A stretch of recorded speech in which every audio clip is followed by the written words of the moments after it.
Narsi Mehta was the ultimate name of a faith, trust. Narsinh Mehta એ શ્રદ્ધા, વિશ્વાસ અને ભરોસાની ચરમ સીમા છે. જુનાગઢનો આ નાગર કૃષ્ણ કૃષ્ણ કૃષ્ણ સિવાય કશામાં વિશ્વાસ નહીં. બસ એના જ ભજન ગાવાના, એની જ ભક્તિ કરવાની. સંસાર માંડ્યો તો પણ રસ નહીં. તમે વિચાર કરો, પત્ની મૃત્યુ પામે તો નરસિંહ કહે છે મારે કોઈ પ્રશ્ન નથી, સારું થયું, ભલું થયું, ભાગી જંજાળ, સુખથી ભજશું શ્રી ગોપાલ.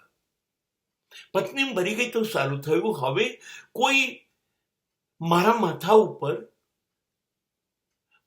કોઈ ચિંતા નથી, હવે ઈશ્વરને હું સ્મરણ કરી શકીશ. શામાશા નામના પોતાના દીકરાનો વિવાહ, લગ્ન હોય છે અને પોતે જઈને હરિજનોના ઝૂંપડામાં બેસી જાય છે ભજન કરવા માટે. આ બાજુ જાન આવે છે અને ઘરે કોઈ કરતા કોઈ એક રૂપિયો નહીં. અને જાન ખુશ થઈને પાછી જાય છે.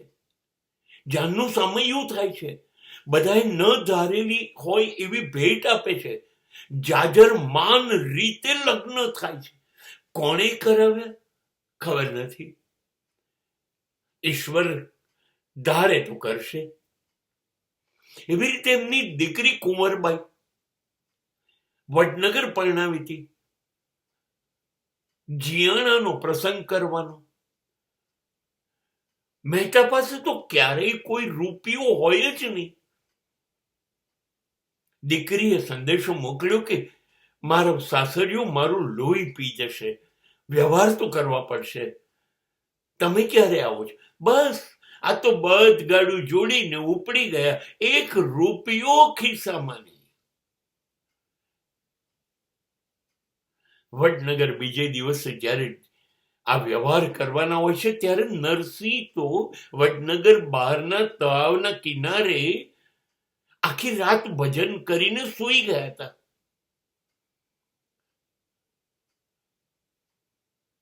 ત્યાં કુંવરબાઈનું મામેરું ભરાઈ ગયું. કોણ આવીને લાખો રૂપિયાનો વ્યવહાર કરી ગયો આજ સુધી કોઈ જાણતું નથી. કોઈએ કહ્યું અમારે દ્વારકા જવું છે ને તમારે પૈસા તો આપવા જોઈએ અમને નરસિંહ. હા હા, આપણી ઓળખાણ છે, ત્યાં પેઢી છે. અને એક હુંડી ચેક લખી કાઢે છે. શામળશા શેઠ નામને, શામળા ગિરધારી, મારી હુંડી સ્વીકારો. અને ખબર નહીં ત્યાં એવી પેઢી નથી હોતી ને ત્યાં શામળશા નામની પેઢી ખોલી જાય છે અને આ લોકો જાય છે અને હુંડી રજૂ કરે છે અને પૈસા મળી જાય છે. તમે વિચાર કરો, એક માણસના જીવનમાં એક પણ રૂપિયો એની પાસે નથી, કમાણી નથી, અને એને બધા જ પ્રસંગો હોય ત્યારે એ એવું જ બોલે, એ કરશે, એ નહીં કરે તો એની આબરૂ જશે, મારે તો આબરૂ જેવું કંઈ છે જ નહીં. અને આજ સુધી એણે જ બધા કામ કર્યા છે, આ કામ પણ એ જ કરશે. ઈશ્વરમાં શ્રદ્ધા હોવી,